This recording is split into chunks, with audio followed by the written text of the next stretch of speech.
అందరికీ నమస్కారం. చూడటానికి చాలా మామూలుగా అనిపిస్తాయి కొన్ని లక్షణాలు, కానీ వాటి వెనుక చాలా పెద్ద ఆరోగ్య సమస్యలు దాగి ఉండొచ్చు. ఈరోజు మనం సరిగ్గా అలాంటి ఒక ముఖ్యమైన ప్రశ్న గురించే మాట్లాడుకోబోతున్నాం. ఆ ప్రశ్న ఏంటంటే, హెపాటిక్ ఎన్సెఫలోపతి ఉన్నవాళ్లలో ఈ భయంకరమైన గురక వస్తే దాన్ని మామూలు విషయంగా తీసుకోవాలా, లేక అదేదైనా ప్రమాదానికి సంకేతమా అన్నది ప్రశ్న. పదండి, ఈ విశ్లేషణలో దీనికి సమాధానమేంటో లోతుగా చూద్దాం. సరే, ఈ ప్రశ్నకు మనం నేరుగా సమాధానం చెప్పే ముందు అసలు ఈ హెపాటిక్ ఎన్సెఫలోపతి అంటే ఏంటో ఫస్ట్ అర్థం చేసుకోవాలి. ఎందుకంటే అది తెలిస్తేనే గురకకి దీనికి సంబంధం ఏంటో మనకు క్లియర్గా అర్థమవుతుంది. చాలా సింపుల్గా చెప్పాలండి, మన శరీరంలో కాలేయం అంటే లివర్ సరిగ్గా పనిచేయలేనప్పుడు ఏమవుతుంది? రక్తంలో ఉండే విష పదార్థాలు అంటే టాక్సిన్స్ బయటకు పోకుండా పేరుకుపోతాయి. మరి పేరుకుపోయిన ఈ టాక్సిన్స్ మెల్లగా మెదడుకు చేరి దాని పనితీరును దెబ్బతీస్తాయి. చూసారా, సరిగ్గా ఈ పరిస్థితినే మనం హెపాటిక్ ఎన్సెఫలోపతి లేదా హెచ్ఈ అని పిలుస్తాం. ఈ ప్రాసెస్ ఎలా జరుగుతుందో చూద్దాం. 3 సింపుల్ స్టెప్స్. ఫస్ట్, కాలేయం ఏదో ఒక కారణం వల్ల బాగా దెబ్బతింటుంది. దానివల్ల రక్తాన్ని శుభ్రం చేసే తన పనిని అది చేయలేదు. ఇక రెండో స్టెప్, రక్తంలో విషపదార్థాలు అలా పేరుకుపోతూ ఉంటాయి. ఇక ఫైనల్గా 3 స్టెప్లో ఆ విషపదార్థాలు రక్తం ద్వారా ప్రయాణించి మెదడుకు చేరుకుంటాయి, దాని ఫంక్షన్ని పాడు చేస్తాయి. ఇదంతా ఒకదాని తర్వాత ఒకటి జరిగే ఒక చైన్ రియాక్షన్ లాంటిదన్నమాట. ఓకే, కాలేయం దెబ్బతింది, మెదడు ప్రభావితమైంది, ఇక్కడ వరకు బాగానే ఉంది. కానీ దీనికి నిద్రలో వచ్చే గురకకు సంబంధమేంటి? అసలు కాలేయంలో వచ్చిన సమస్య నిద్రను ఎలా పాడు చేస్తుంది?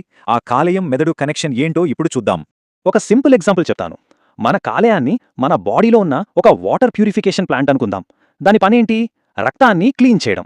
ఒకవేళ ఆ ప్లాంట్ పనిచేయడం ఆపేస్తే మురికి చెత్త అంతా పైప్లోంచి వచ్చేస్తుంది కదా. సేమ్ అలాగే మన లివర్ పనిచేయడం ఆపేస్తే ఈ విషపదార్థాలు అంటే టాక్సిన్స్ రక్తం ద్వారా శరీరమంతా ప్రయాణిస్తాయి, మెదడుతో సహా. ఇప్పుడు చూడండి, ఈ తేడా మనకు ఇక్కడ చాలా క్లియర్గా కనిపిస్తుంది. ఒకవైపు ఆరోగ్యంగా ఉన్న మెదడు, అది నిద్రలో మన శ్వాసకండరాలకు కరెక్ట్గా సిగ్నల్స్ పంపిస్తుంది, శ్వాస సాఫీగా సాగుతోంది, అంతా ప్రశాంతం. కానీ రెండో వైపు చూడండి, హెచ్ఈతో ప్రభావితమైన మెదడు. ఆ టాక్సిన్స్ వల్ల ఏమవుతుందంటే మెదడు నుంచి కన్ఫ్యూజ్డ్ సిగ్నల్స్ వస్తాయి. దానివల్ల గొంతు దగ్గర కండరాలు వదిలేపోతాయి, నిద్ర మొత్తం డిస్టర్బ్ అయిపోతుంది. ఓకే, ఇప్పుడు దాకా మనం బేసిక్స్ అన్ని అర్థం చేసుకున్నాం కదా. ఇప్పుడు మనం మన అసలు ప్రశ్న దగ్గరకు వచ్చేద్దాం. ప్రశ్నలో మొదటి భాగానికి సమాధానం చెప్పే టైం వచ్చింది.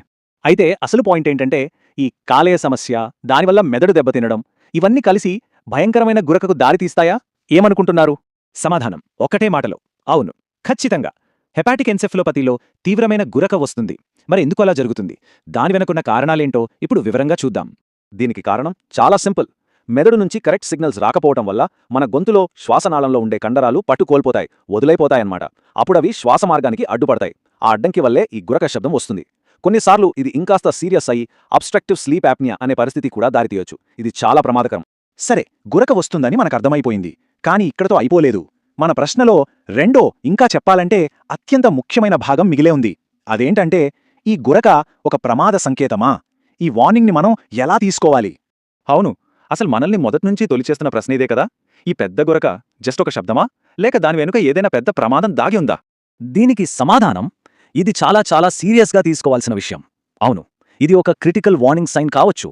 దీన్ని అస్సలు తేలిగ్గా తీసుకోకూడదు. ఇది వెరూ శబ్దం కాదు, అంతకు మించి. ఎందుకంటే ఈ గురక దేనికి సంకేతమంటే, మెదడు పనితీరు బాగా దెబ్బతింటోందని చెప్పటానికి అదొక సూచన. అంతేకాదు, శరీరానికి ఆక్సిజన్ అందకుండా చేసే అబ్స్ట్రక్టివ్ స్లీప్ అప్నియాకు ఇదొక ఇండికేషన్ కావచ్చు. ఇంకా ముఖ్యంగా, ఇది లోపల ఉన్న కాలేయ వ్యాధి మరింత ముదురుతోందనడానికి ఒక హెచ్చరిక.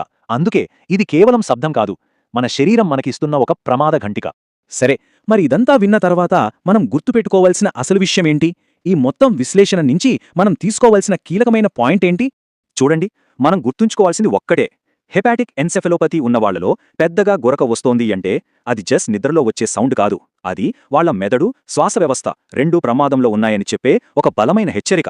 దీన్ని గమనించిన వెంటనే డాక్టర్తో మాట్లాడటం చాలా చాలా ముఖ్యం. చివరగా ఒక ప్రశ్నతో ఈ విశ్లేషణను ముగిద్దాం. మనం చాలాసార్లు ఇంతే కదా అని తేలిగ్గా తీసుకునే ఇలాంటి చిన్న చిన్న సాధారణ లక్షణాలు మన ఆరోగ్యం గురించి ఇంకెలాంటి పెద్ద పెద్ద హెచ్చరికలు ఇస్తూ ఉండొచ్చో ఒకసారి ఆలోచించండి.